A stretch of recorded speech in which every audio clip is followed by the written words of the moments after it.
You're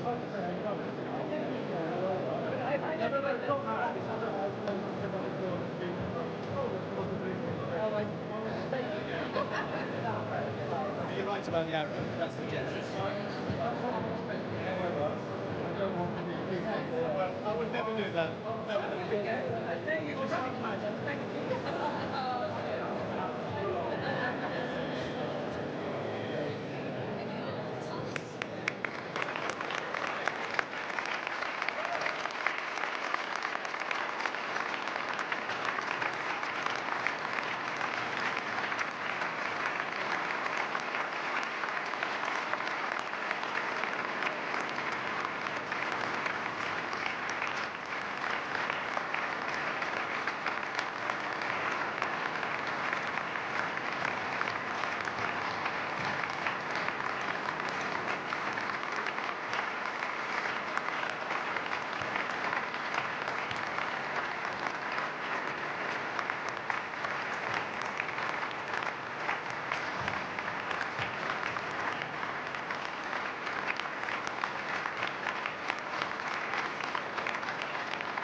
Please welcome Secretary of State for Education, Gillian Keith.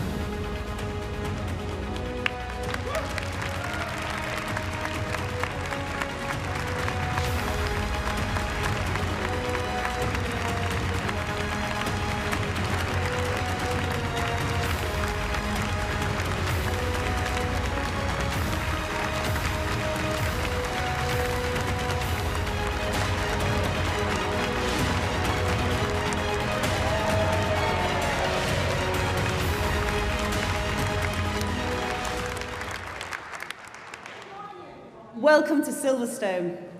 The first time I came here was as a young automotive apprentice, which seems like a long time ago. Well, in fact, it was a very long time ago. Even further back, 40 years ago, sat in a comprehensive school in Knowsley, I could never have dreamt that I would be here introducing the Conservative Manifesto.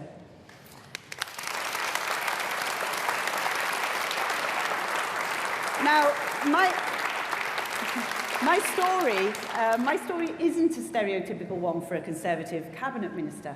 I grew up in Huyton, the constituency of Harold Wilson, in a die-hard Labour family. 92% of the children that I grew up with failed to get enough GCSEs, or O-levels as they were then, to provide them with the opportunities they needed to thrive in life. And it didn't need to be this way. I knew that my classmates were as talented as anyone else I've met in life, but their geography meant they were left behind. Now, I was lucky. I left school at 16 to do an apprenticeship, which led to my dream career in international business. And I believe that the bold action that we have taken since 2010 has helped to ensure that everyone can get the knowledge and the skills they need to fulfill their dreams. Now, we've had a clear plan, originally set out by Michael and built upon since, and that has led to 90% of our schools being good or outstanding, our children being the best readers in the Western world and 11th for maths. And with over 5.8 million apprenticeships delivered since 2010, you can now become a doctor, a lawyer, an accountant, or even a Secretary of State with an apprenticeship.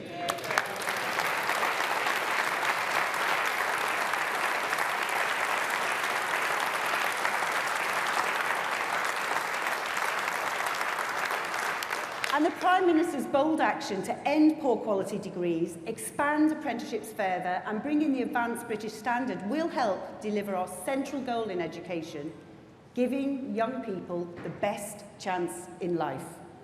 Now, every one of my cabinet colleagues could stand here right now and tell a similar story of transformation in their own areas. That's because it's what Conservatives do. We take a problem, we put a plan in place and we fix it. Whether it's creating 4 million jobs since 2010, increasing pensions, or cutting taxes, we've invested in Britain's future. But before we hear from Rishi about how we'll build a secure future for you and your family and our United Kingdom, We're lucky to be joined by one of our greatest local leaders, whose determination and drive has rejuvenated Teesside after decades of being overlooked by Labour. Ladies and gentlemen, please give your warmest welcome to Ben Houchen. Please welcome Tees Valley Mayor Ben Houchen.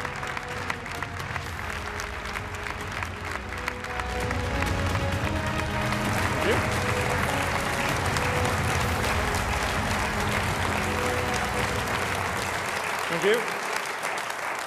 That's very, very kind of everybody. Thank you very much. But you're not here to clap me. Hopefully you're going to be clapping the main event very, very shortly. But I'm here because I wanted to tell you a little bit about our Prime Minister. I've known Rishi since he was first elected as an MP many, many years ago now. And he still has the same energy, the same verve, the same passion that he had when he was very first elected as a backbench MP. And it's been incredible to see the journey that he's been on, being able to transfer that to our great country to be able to deliver for the people across the United Kingdom. And what we saw when he became Prime Minister and when he was Chancellor is the fantastic work that he's done to be able to support people right across the country during the biggest economic shock that we've seen since the Second World War during COVID.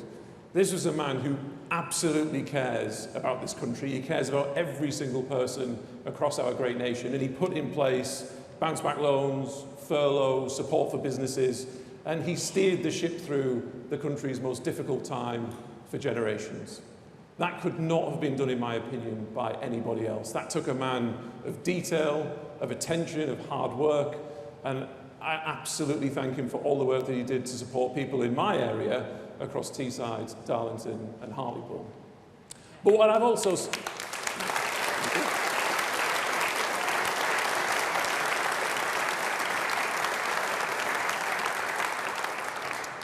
also seen is a man who drives for more as well. He knows we've been through difficult times, he knows there's a lot more to do, and no better place have I seen that applied than in my area of the Tees Valley.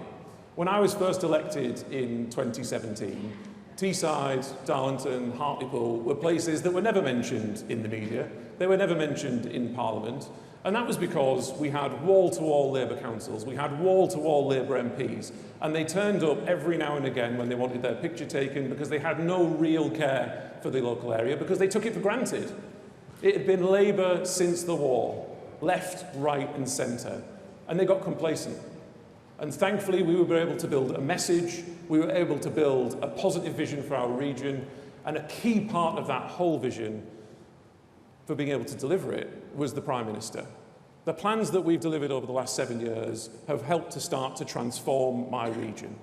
Whether that be from reaping the benefits of Brexit by setting up free ports in the UK, something that couldn't have been done while we were inside the EU. Teesside has benefited greatly by having the UK's first and largest free port. And already we have contractually secured more than £6 billion worth of private investment, 9,000 contracted jobs, and that's going to generate tens and tens of millions of pounds a year in business rates back to our local councils to be able to fund vital local services.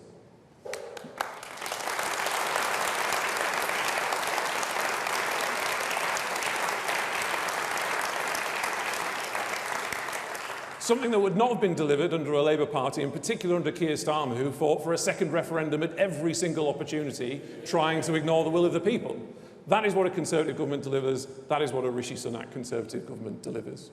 And what we also found in Teesside is, just before I was elected, that the steelworks closed in 2015, putting more than 3,200 people out of work. Something that shook our local community, something that caused devastation to families right across our region. And now, as we fast forward with the plans that I've put in place, working with a strong Conservative government led by Rishi Sunak, we've been able to secure those jobs, all of that investment, and more importantly, we've been able to bring back steel making to Teesside, something that we have been built on and founded on for the last 200 years, but doing it in an environmentally friendly way with electric arc furnace technology, creating jobs, keeping steel making in this country as a vital industry, all done because of the support that we've been given by the central government, delivering on our plan locally.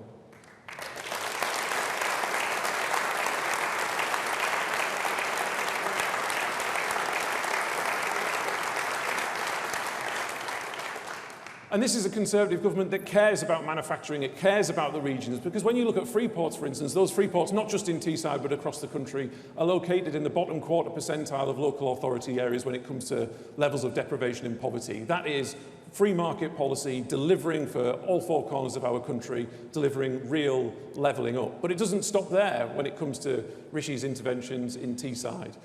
He also helped us establish the Treasury campus, now the Darlington Economic Campus, in the heart of Darlington. Again, something that I can guarantee you absolutely would not have happened if it wasn't for Rishi, who was fighting with the civil service, who wanted to go to Manchester. Actually, they wanted to stay in London, but if they had to go anywhere, they said, if we have to go anywhere, we'll go to Manchester. But between Rishi and I, we fought hard to make sure that not only are we creating now 2,000 jobs by 2027, good quality, well-paid civil service jobs in the heart of Teesside that weren't there before, we are recruiting local people. More than 80% of the jobs that have been recruited are locally recruited. That's a new voice at the centre of government in policy making, a voice that was ignored for decades under previous Labour governments.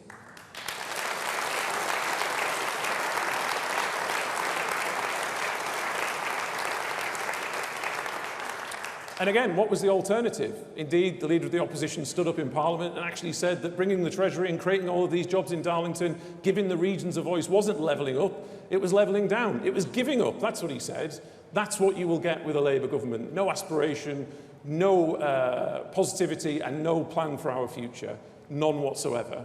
And what's even more important when you contrast the clear plan that Rishi is going to be delivering to this country and has delivered in places like mine, you have a Labour Party that has no plan. It said it's not going to borrow more. It said it's not going to cut public services, yet it wants to borrow more than £38 billion over the next 4 years. But it won't tell you what taxes they're going to raise. We're going to raise taxes. He actually said that, I think, in the TV debate last week. We're going to raise some specific taxes, but he's taking the great British public for chumps. He thinks he can glide through this election pretending as if everything's going to be fine. It's going to be changed, but we don't know what we're going to change to. We're going to do some stuff, but we're not going to tell you what it is. We're going to raise some specific taxes, but you'll have to wait and find out until you elect me. That is no way for somebody to want to become Prime Minister and form a government of this country.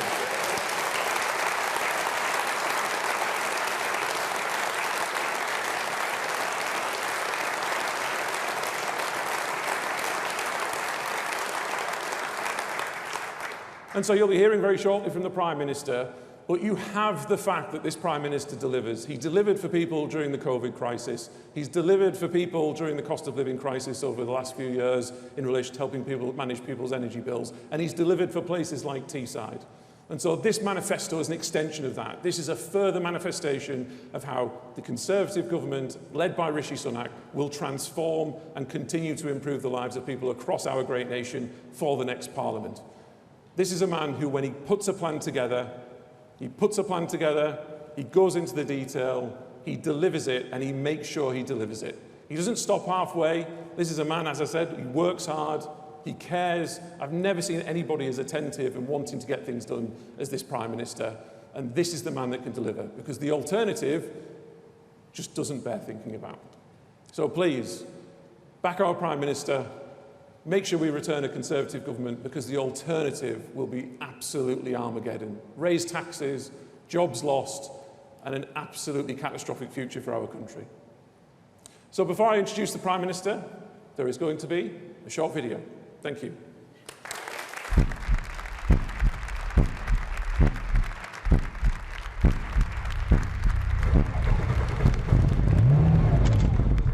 Clear plan. Bold action. Secure future.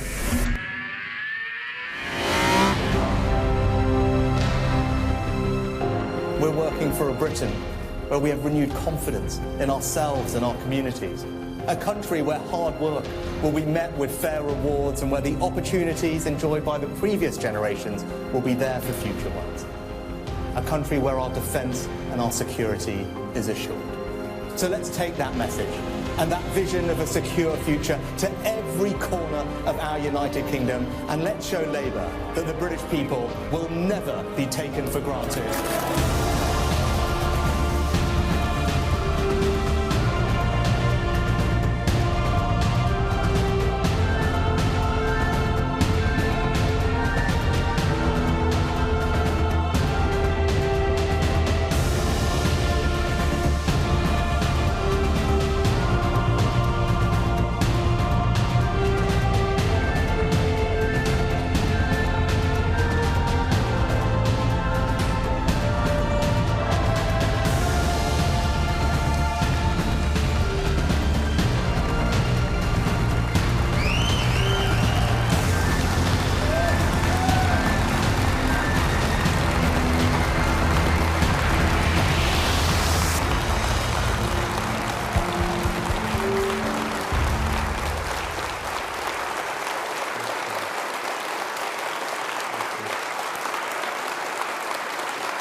Thank you. Thank you. Well, good morning, everyone. It's great to be with you all, and great to be here at Silverstone. Nowhere better, in fact, to mark the fact that our economy has truly turned a corner. Now, we're a month away from the Grand Prix here, and we can be confident about even more British success. 7 of the world's 10 leading Formula One teams are all based here. More Grand Prix cars are made in this country than anywhere else, and the UK has won more titles than any other nation. So Formula One is a great example of all our strengths coming together, our technological know-how, our innovative advanced manufacturing capability, and the skill of our workforce. 25,000 engineers and apprentices are involved in this industry. And Formula One isn't the only thing they do here at Silverstone. As nice as it would be for Brad Pitt to turn up at our Manifesto launch, he's currently filming just outside with a brilliant British crew. One of the many UK-based productions taking place, thanks to our support and tax cuts for the creative sector. So, from the Northern Studios in Hartlepool, to Pinewood, to the coming Crown Studios in Sunderland, Britain is truly now the creative capital of Europe. So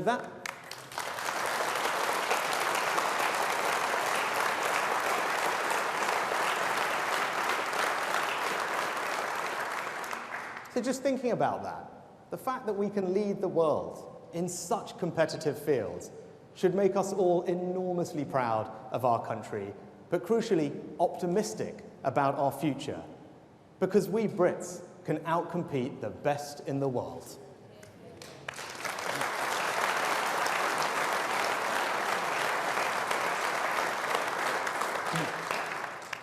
And what we Conservatives want is more British success stories, and that's what our manifesto will deliver. Now, the last few years have been some of the toughest our country has faced in decades. We were hit by COVID and then the spike in energy prices following Putin's invasion of Ukraine. But economic stability is now returning. Inflation back to normal.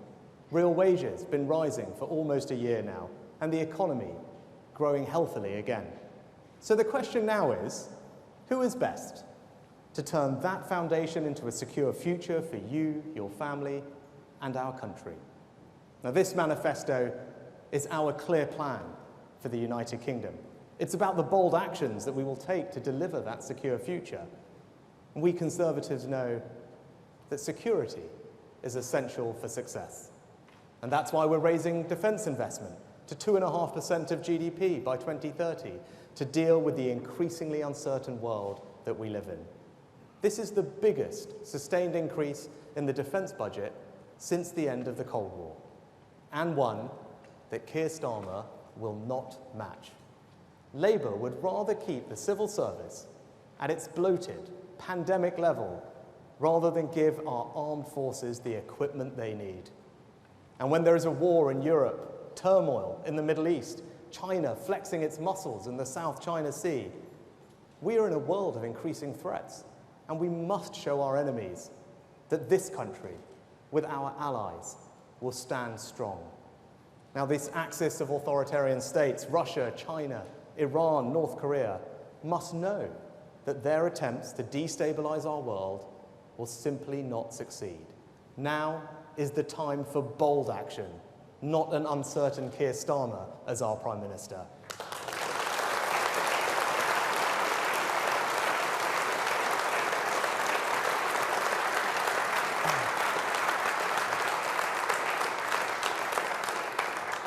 Now, our increase in defence investment will not only fire up our defence industrial base, creating good jobs here at home from Barrow to Lossiemouth, but allow us to stand up for our interests, deter our enemies, and defend our values. It's only we Conservatives, with our iron resolve, who can be trusted to keep Britain safe. Now, we need border security too. The confidence that it is your government that decides who comes to our country and not criminal gangs.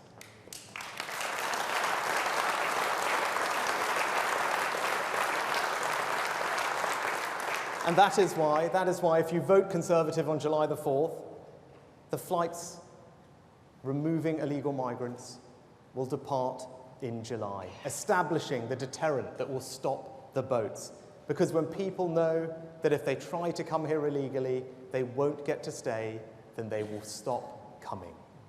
And if we are forced to choose between our security and the jurisdiction of a foreign court, including the ECHR, we will always choose our nation's security.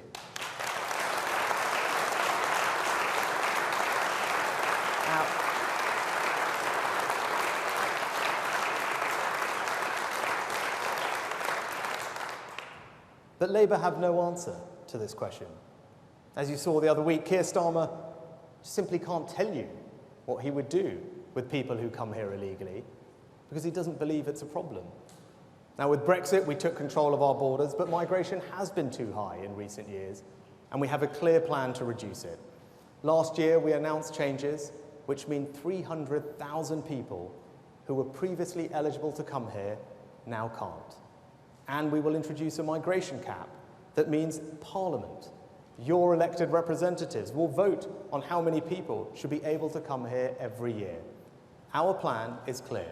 We will halve migration as we have halved inflation and then reduce it every single year.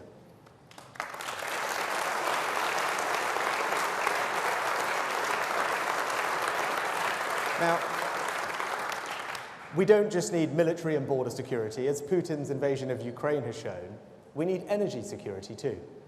It is only by having reliable, homegrown sources of energy that we can deny dictators the ability to send our bills soaring.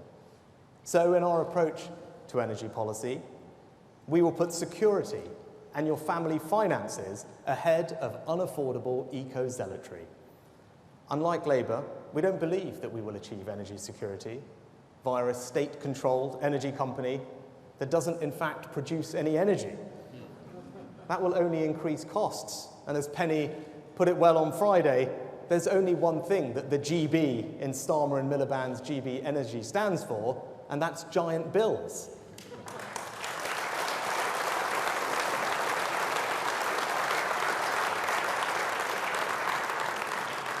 Now, our clear plan is to achieve energy security through new gas-powered stations, trebling our offshore wind capacity, and by having new fleets of small modular reactors. These will make the UK a net exporter of electricity, giving us greater energy independence and security from the aggressive actions of dictators. And let me just reiterate that. With our plan, we will produce enough electricity to both meet our domestic needs and export to our neighbours. Look at that, a clear, conservative plan, not only generating security, but also prosperity for our country.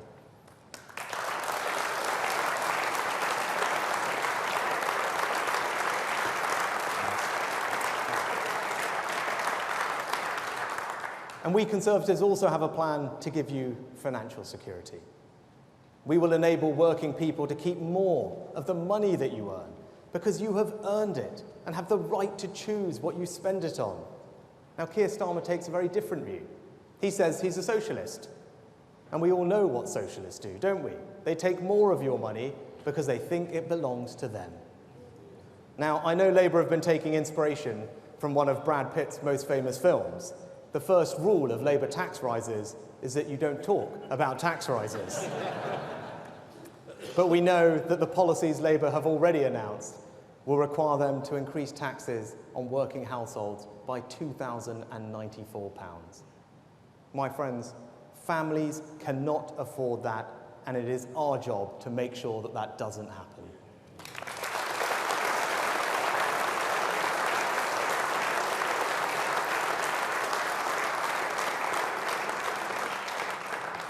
Now, I had to take difficult decisions because of COVID, but now we are cutting taxes for workers, for parents and pensioners.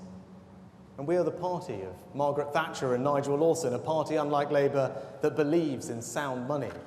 So today's plans, and you would expect nothing less from Jeremy and me, are fully funded. We will pay for permanent reductions in taxation by controlling the unsustainable rise in working-age welfare that has taken off since the pandemic. In this party, we believe that it is morally right that those who can work do work, and that hard work is rewarded with people being able to keep more of their own money. So we will ensure that we have lower welfare so that we can deliver lower taxes.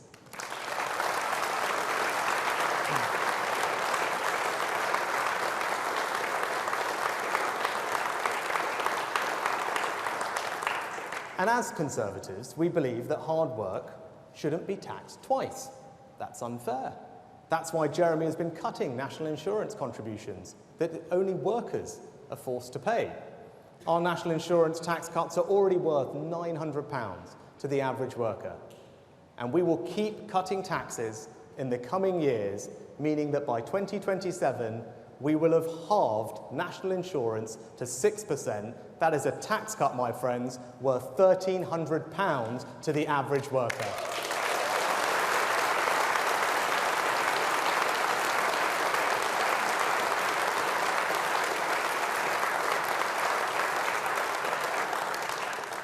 Making more progress towards our long-term ambition to abolish the double taxation on work when it is economically responsible to do so. Now, I also want to say something about the self-employed, because they're the risk takers, the people who graft hard to make a living, who get our economy growing. They embody the most conservative of values, the desire to build something, to create wealth and opportunity. But setting up on your own means you don't have the same security that those on payroll do. So it must be worth taking that risk. We need to make it worth taking that risk. And that means that their taxes must be cut. So, in the next Parliament, we will scrap entirely the main rate of self-employed national insurance.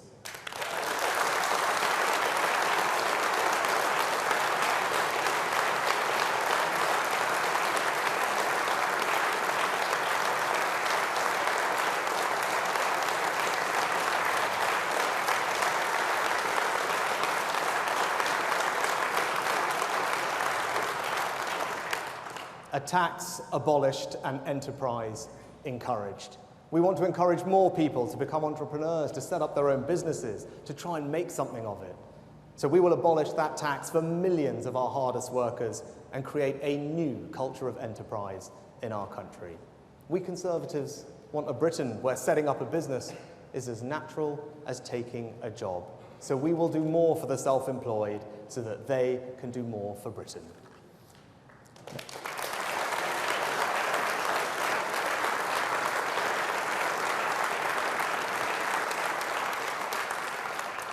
Now, security also means a security of knowing that you will have dignity in retirement.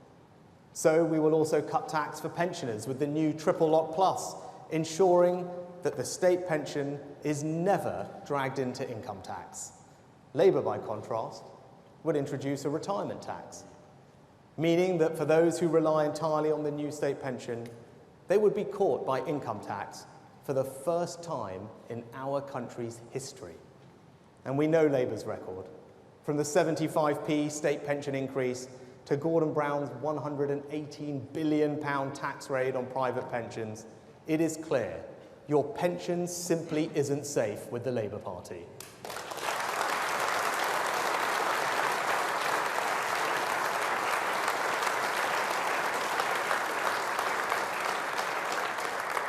And we Conservatives want to spread opportunity across the whole of our United Kingdom.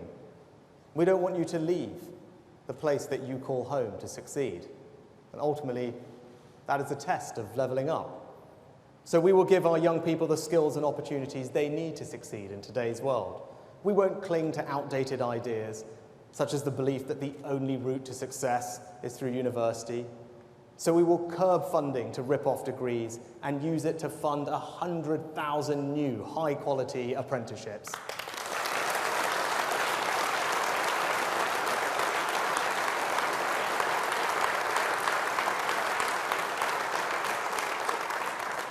We will build on the success of our education reforms by introducing the Advanced British Standard, which will enable our young people to receive a broader education and break down the split between technical and academic education that has so held our country back. We'll invest in a new form of national service, to give our young people the chance to enjoy new experiences, learn new skills, and feel a sense of community, belonging, and national purpose. National service will help us build a more unified, more cohesive society so that we can be secure in the knowledge that we are all on the same side. And we Conservatives also want to create a society in which everyone has a chance to own. In the last 5 years, we've delivered 1 million new homes. In the next Parliament, we will go even further, delivering 1.6 million new homes by speeding up planning on brownfield land in our inner cities and by scrapping defective EU laws.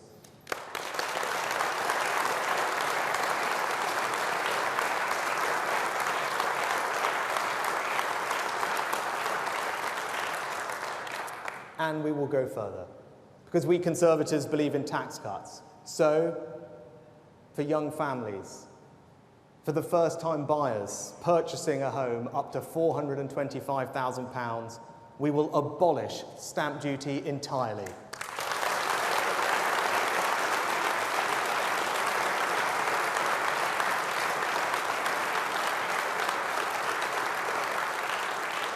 And that's not all we'll do. We'll also introduce a new form of Help to Buy, a new Help to Buy scheme to get a new generation onto the property ladder, all part of our plan to build an ownership society where more and more people have the security and pride that comes from owning your own home. From Macmillan to Thatcher to today, it is we Conservatives who are the party of the property-owning democracy in this country.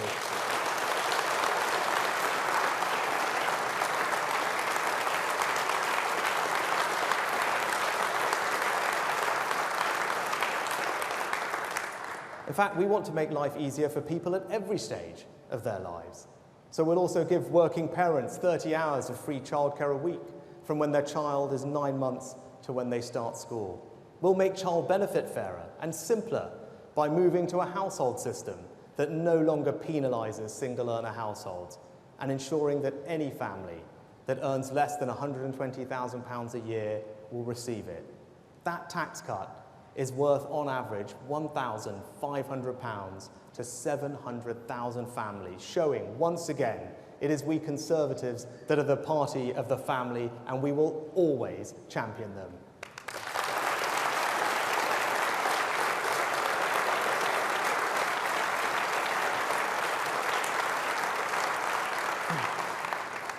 And we want all families to have the peace of mind of knowing that the NHS will be there for you if you fall sick. So we will increase NHS funding in real terms every year and train and recruit more doctors and nurses every year. We will make the NHS work better through investing in new technology and reforming how it works. You should know that if your kids have an earache or a sore throat or a chest infection, you can get quick and rapid treatment without having to take time off work, and so we will expand our fantastic Pharmacy First programme. But parents should also feel that it's safe for their children to walk home at night. So we will recruit 8,000 new police officers, one for every neighbourhood, and cut antisocial behaviour through intensive hotspot policing. And we will protect women and girls by guaranteeing single-sex spaces through an amendment to the Equality Act to make it clear that sex means biological sex.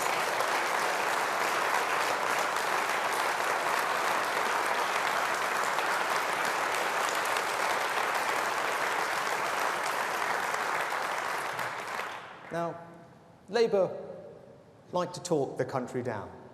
They want to pretend that everything would be great if they had never left office and pretend that somehow we have not achieved anything.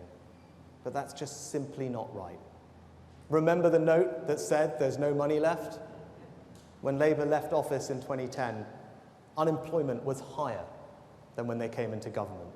Public and private debt was accumulating, the banking system was broken, the deficit was ballooning, and even Labour accepted that after years of spending, significant cuts in public expenditure were required. They went into the 2010 election admitting they would have to make cuts. Labour left Britain on the brink of bankruptcy.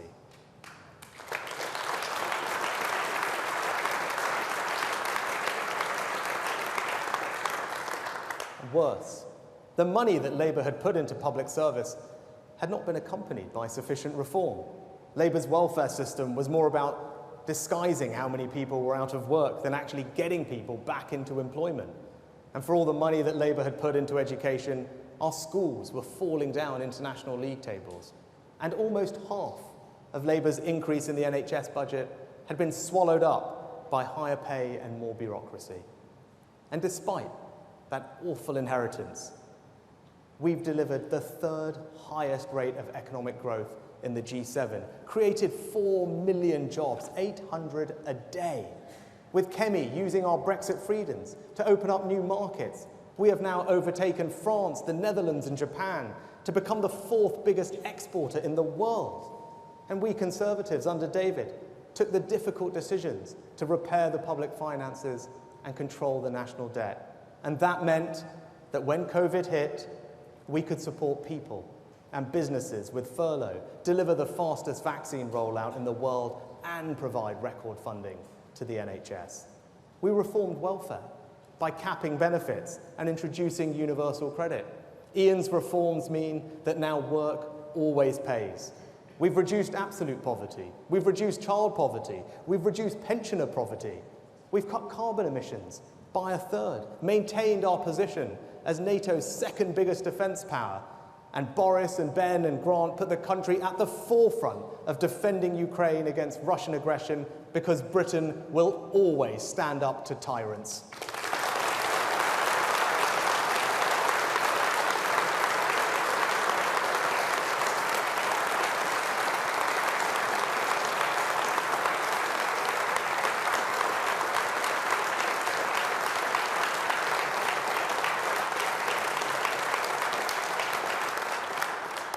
We've halved violent and neighbourhood crime, thanks to the work of Home Secretaries from Theresa to Priti to James, and improved standards in our schools.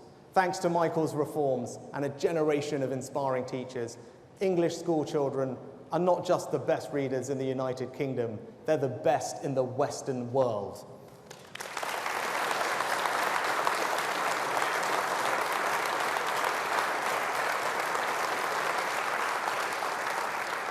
We strengthened our United Kingdom with the forces of separatism in retreat. We legislated for equal marriage, and now it is not even surprising for so many people from diverse backgrounds to sit around our cabinet table. I know you'll agree with me.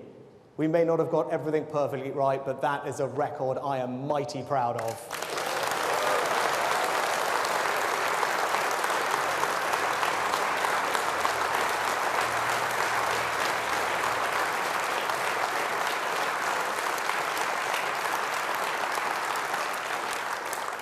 Now, this country has a proud past and a bright future, and I believe in that innate confidence in ourselves that has always run through our island story. And just as we're proud of all that we created, invented and discovered in our past, so we can be confident and optimistic about what we will achieve in our future. But I'm not blind to the fact that people are frustrated with our party and frustrated with me. Things have not always been easy, and we have not got everything right. But we are the only party in this election with the big ideas to make our country a better place to live.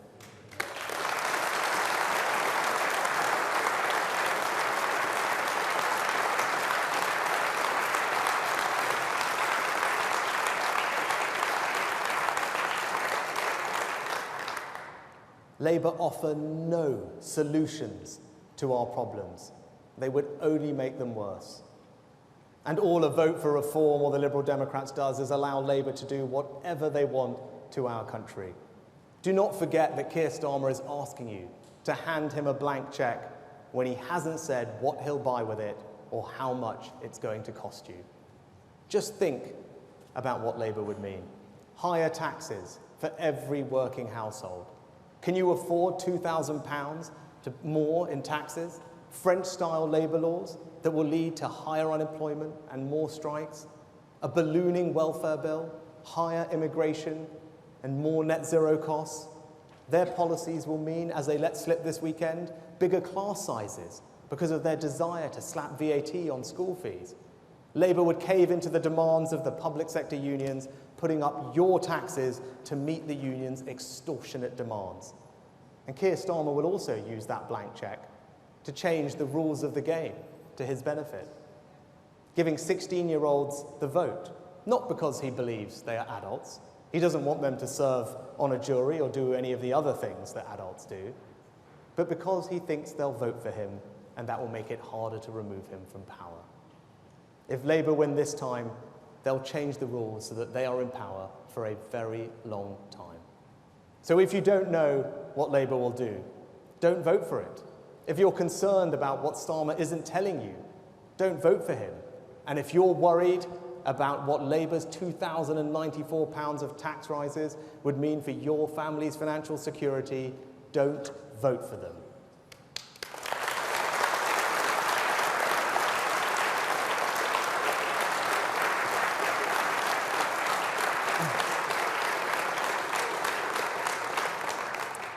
In conclusion, let me say this. We Conservatives will always stand for our values, for aspiration, for freedom, for opportunity, for security.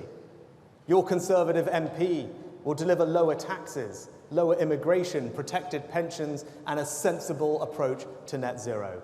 Now, our country wants a clear plan and bold action. Our country needs a secure future, and it is this Conservative manifesto that will deliver it.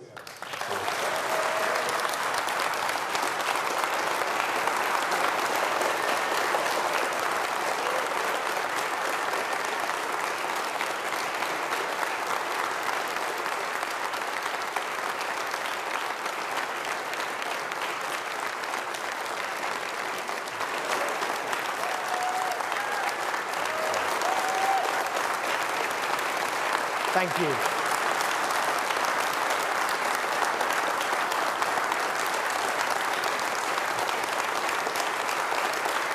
you. Thank you.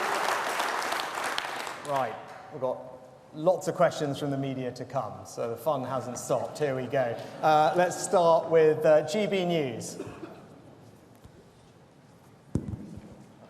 Prime Minister Christopher Hope from GB News.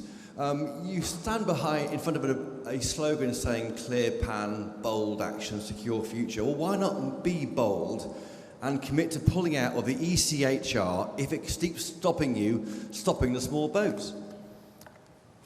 Thanks, Chris. I've been clear throughout that I believe that our plan is compliant with all our international obligations. But I've also been clear, and the manifesto is crystal clear, that if we are forced to choose between the jurisdiction of a foreign court, including the ECHR, and our country's national security, then I'm going to choose our country's national security every single time.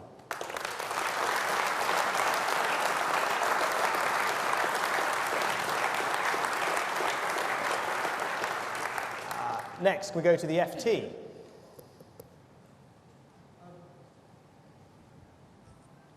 Prime Minister, George Parker from the Financial Times. You represent a northern seat, Richmond. You've seen the opinion polls. You've seen Keir Starmer campaigning in the north of England.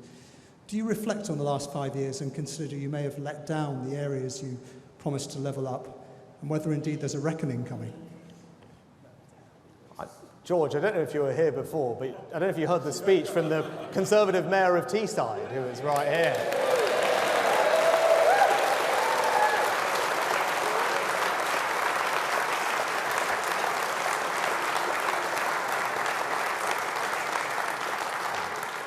And I'll take a second to pay tribute to Ben and all our fantastic MPs in the Tees Valley for what they've delivered for the region. I mean, Ben gave you a flavour of it before, because we've been working together since I became an MP. You talk about the north, Teesside was an area that Labour neglected for decades, took it completely for granted. And it was Ben and our MPs and councillors that transformed the region. And I was fortunate to be able to work with them to help do that. But if you go around Teesside now, every high street and town centre, Eaglescliffe, Yarm, Stockton, Darlington, Hartlepool, is getting investment from our various levelling up funds. The new Brexit-enabled Freeport is creating unbelievable high-quality jobs in the industries of the future. The Treasury campus is in Darlington, and as Ben said, it's one thing for Treasury campus to be in the north, but it's not in Newcastle, it's not in Manchester, it's not in Leeds, it's in Darlington, because towns matter, which is why we're also backing 130 towns across the country, including in the north, with £20 million each, so local people can invest in their priorities. But more than any of that, what Ben and the team have done, what the Conservatives have done, is give everyone in Teesside a sense of confidence and optimism about their futures.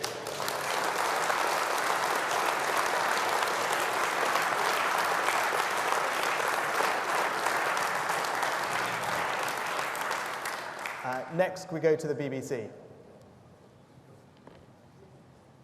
Thank you, Prime Minister. Chris Mason, BBC News. For much of the last 18 months, you've tried everything to try and revive Conservative fortunes, and not much appears to have worked. Could we rename this document today your Last Chance Saloon? What do you think is in this that can shift things that perhaps haven't shifted up until now? Thank you. Well, Chris, I've been very clear when I got this job. We'd been through a very difficult time as a country. But thanks to the hard work and resilience of the British people and the actions of the government, we have truly turned a corner. Inflation back to normal, the economy growing, wages rising, energy bills falling. And that's why this election is right to talk about the future. The future that we want to deliver for our country is one where, above all, families will have financial security because their taxes are being cut. Look at what this manifesto contains.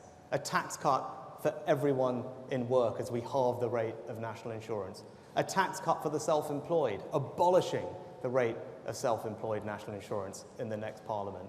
A tax cut for pensioners, protecting the state pension from paying Labour's retirement tax in the next Parliament, because we believe in a country where you have dignity in retirement. A tax cut for parents, because we want to support working families, making sure that they get support with their children's costs, and a tax cut for all young aspiring homeowners as we abolish first-time buyer stamp duty up to £425,000. That is bold action from this Conservative government, this Conservative party, to deliver a more secure future. But it doesn't just stop with our tax-cutting agenda. We're spreading opportunity through 100,000 new apprenticeships in a modern form of national service. We're ensuring our border security with a new legal migration cap in Parliament and a plan to get the flights off to Rwanda, and we're ensuring our country's energy security, but also doing it in a proportionate way that lowers people's bills, does not saddle them with extra costs in an ideological pursuit towards net zero.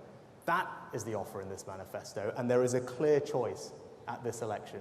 We are the only party putting bold action on the table to transform our country. Labour have nothing to say about the problems our country faces and how best to address them. Nothing. Keir Starmer is asking for a blank cheque, and he will not tell people which taxes he is going to put up that are ultimately going to cost them £2,000. So if you want a secure future, if you want lower taxes, if you want your pensions protected, if you want a more sensible approach to net zero, and you want your border secure, vote Conservative at this election.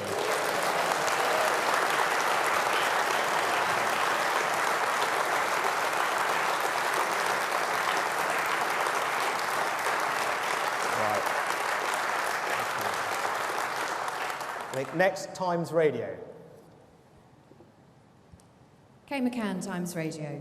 Prime Minister, Times Radio listeners often tell us that they're fed up that nothing works. They care a lot about the services they use every day. But there is nothing in this manifesto about the billions of pounds of cuts to local councils, to justice, to prisons that are coming down the track in the years ahead. What is your plan to prevent those billions of pounds of cuts? Thank you. Well, under our plans, Kate, investment in day-to-day public services will continue to rise in the new Parliament. It will continue to rise ahead of inflation. But I also think it is reasonable to look for efficiencies in the public sector. And what we've seen is that public sector productivity since the pandemic has declined. It's declined quite significantly. Now, as the Chancellor set out a little while ago, if we just recover those levels of efficiency that we had a few years ago, so nothing heroic, nothing that we haven't done before, that will free up £20 billion. Right? £20 billion that could be reinvested in public services on everyone's behalf without raising a penny of their taxes. So I think that's the right priority. right? Recover where we used to be before the pandemic, focus on efficiency and productivity, and you can see that in the NHS productivity plan that we have fully funded. And if we do that, that unlocks billions of pounds that we can reinvest back into the front line to deliver better high-quality services for people. Because, of course, I want to see high-quality services, but as a Conservative, I also don't want people's taxes to have to go up when we can get efficiencies to fund them.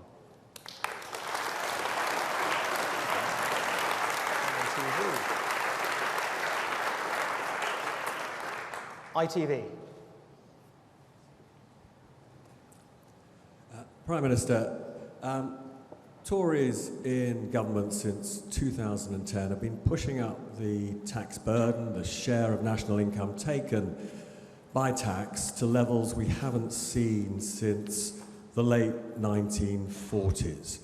Why should anyone believe you when you say you're going to cut tax? Well, simply, Robert, because we already have.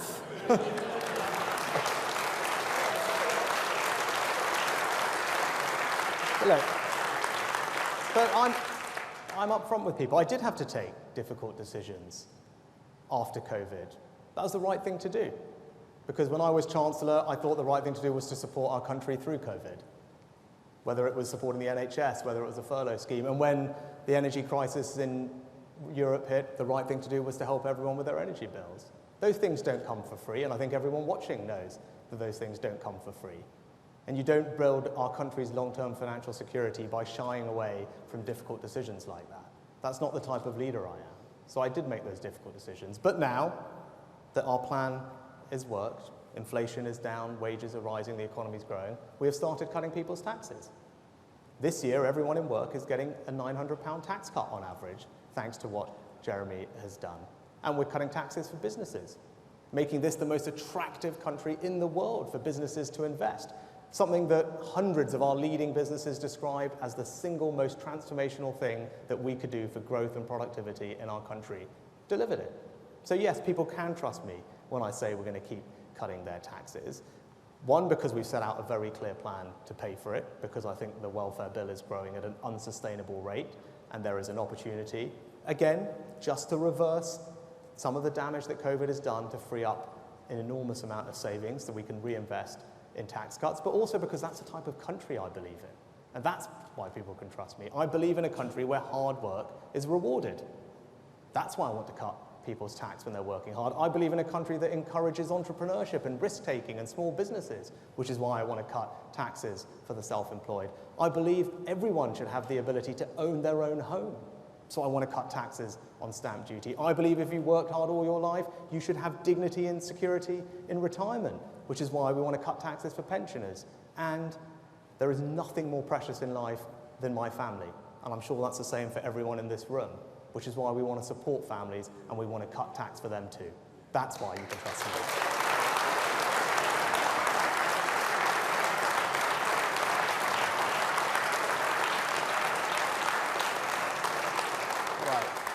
Can I go to the Daily Mail?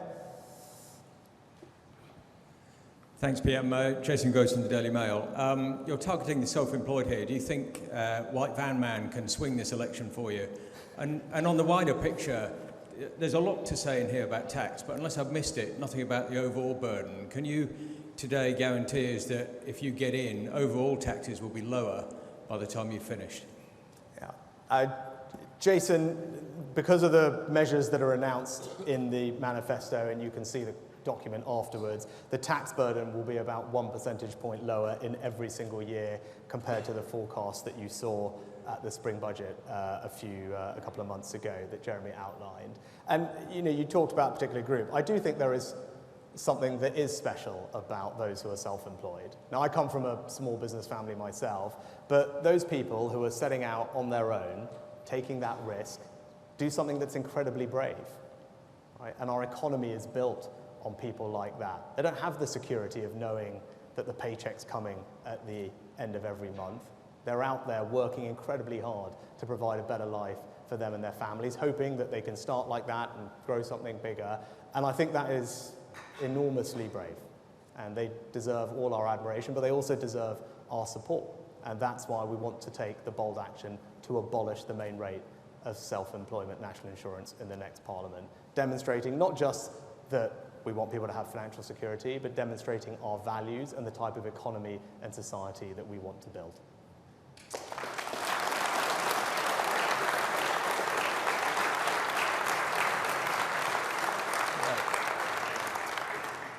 Telegraph. Thank you, Prime Minister. Ben Riley-Smith from The Telegraph. Manifestos are about policies. They're also about politics. There's 4 weeks to go. You're 20 points behind in the polls. What do you say to those who say the manifesto isn't ambitious enough and that this won't be a game changer?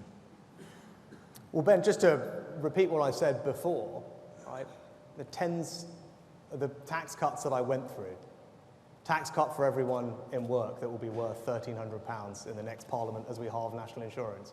Tax cut for the self-employed, where we abolish the rate of self-employment. A tax cut for everyone who's wanting to start buying their own home as we abolish the stamp duty for first-time buyers up to 425k. A tax cut for families to support them as they bear their young children, and a tax cut for the millions of pensioners in our society. So yes, I do believe that is bold, and that comes on top of the action we've taken to secure our borders, to get flights off to Rwanda, a new migration cap, and a more proportionate approach to net zero. But the choice at this election is clear, because all elections are ultimately a choice. Either Keir Starmer or I are going to be Prime Minister on July the 5th. If I'm Prime Minister, you will have this bold action. All you've got from the Labour Party is a blank sheet of paper. Not a single big idea that has been put on the table in this election campaign so far. Right, when the first announcement we made, a new form of national service, which has completely energized conversations everywhere across the country. And yes, not everyone will necessarily agree with it, but no one can deny that it is not bold action that can transform our country, and I think transform our country for the better. Nothing comparable to that from the Labour Party. So as people think about the choice, yes, of course, there are challenges we face as a country, but they should ask themselves, who has the solutions to those? Who is going to do things that are going to actually deliver the change that you want to see? The only thing that is certain about Keir Starmer and the Labour Party is that they're going to put up everyone's taxes, and they're going to put them up by £2,000, and I'm going to fight very hard to the last day of this election campaign so that that doesn't happen.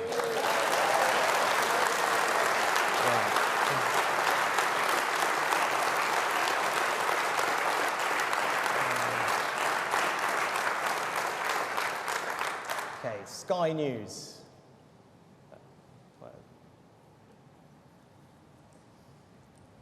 Thank you, Prime Minister. Central sell to voters from you is, I will cut your taxes. But a recent poll shows that only 1 in 6 voters believe you won't raise their taxes or raise major taxes, compared with 1 in 4 for Labour. Labour's more trusted on tax than you at the moment. That's your record as Chancellor and now Prime Minister. I'm sure it's a disappointment to you. Haven't you blown it now, whatever you say? Thank you. Well, Beth, I'm actually very proud of my record as Chancellor.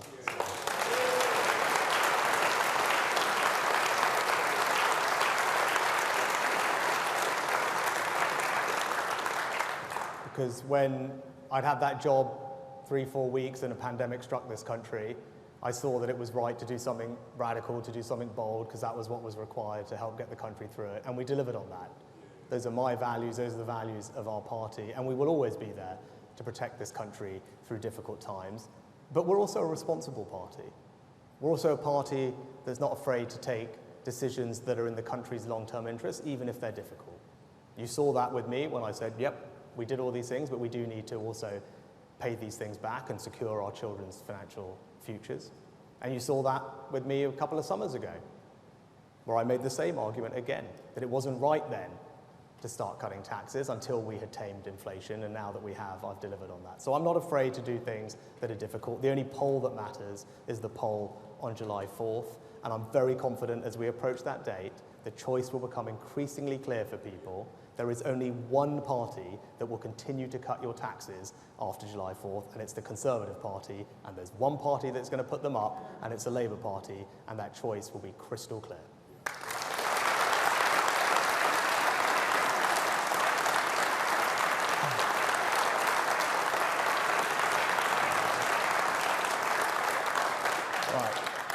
The Sun. Thank you, Prime Minister. Harry Cole from The Sun. Your manifesto here says that you'll process tens of thousands of outstanding asylum claims within 6 months. But all the Home Office statistics show that speeding up the processing of asylum claims leads to higher levels of approval. When Labour suggested this exact policy, your own ministers called it an amnesty. So is this what your policy accounts to, an amnesty for asylum seekers? And if I may, on Chris's point, you're hemorrhaging support to Nigel Farage. Why on earth not go harder on the ECHR? Why fudge it? Thank you. So, Harry, that's just simply not right.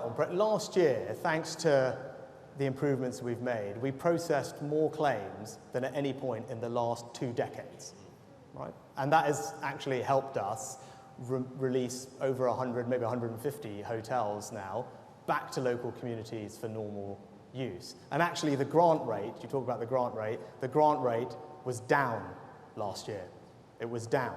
So because we changed how we evaluate the claims, we refused far more than we had in the past. But the choice on migration is quite simple at this election. I believe you need a deterrent. Right? We've done lots of things that have helped us get the numbers down by a third last year, and those are all good and sensible. But in order to fully solve this problem, it just needs to be clear that if someone comes to our country illegally, they can't stay. And that means you need a safe place to send them. That's what the flights to Rwanda will do, establish that deterrent. And I've said what I've said about the ECHR, but I'll also say our Act specifically gives ministers the power to make the decisions on Rule 39 things that are handed down by Strasbourg. I would not have put that power in the bill if I was not prepared to use it, right? And also change the civil service guidance to make it clear that they need to follow the ministerial decisions. But I'd also point out that as we've seen in the last month or so, multiple other European countries all agree that having a deterrent like that, safe third countries to return people, is a crucial part of solving this problem. So when I made my speech just after becoming Prime Minister, I said on this issue, where we lead, others will follow. That is now happening. The only person who has not got that memo, normally he's very in favour of EU alignment, is Keir Starmer. Right?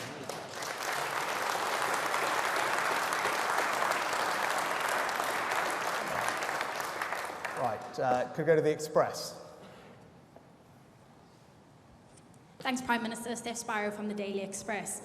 The manifesto promises a regular rhythm of flights to Rwanda every month as part of a relentless process to remove illegal migrants. Can you put a figure on the number of flights you expect to take off every month, or a number of people, please? No, Steph, we've deliberately not, because we don't want to compromise operational security, but I've been very clear that it's not just about one flight. You do need a regular rhythm of flights because you need to build that deterrent. And what I can tell you is that the airfield is on standby. Illegal migrants have already been detained. Escorts have been trained. The flights have been booked. The caseworkers are already working through it. So all the plans are in place so that if I'm re-elected as Prime Minister, if we are in government, those flights will go to Rwanda and we can build that deterrent. And that's a choice for everyone at this election. If you want the boat stopped, there is no way to do that without having a deterrent. Ours is the only plan on the table. And as I asked Keir Starmer repeatedly the other night, what would you do with the migrants that come here illegally? There simply wasn't an answer. Right? Just saying smash the gangs is not a plan. A slogan is not a plan. Right? You need to have something to do with illegal migrants. We've got a plan. He doesn't, and that means the situation will just get worse.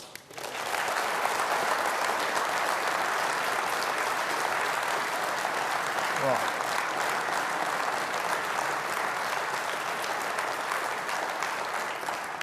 And I think lastly we have, is it a local democracy reporter? Hi, sorry, Nadia? I think I've sat on the wrong side. Yeah. Yeah, my name is Nadia Lincoln. I'm the local democracy reporter for Northamptonshire. In the county, we've had a massive problem with SEND children, not getting enough provision and not getting the proper education, which has also been reflected nationally. In the most recent report, it found that there were systemic and widespread problems Why have these families been let down for so long, and what would a Conservative government do to help them?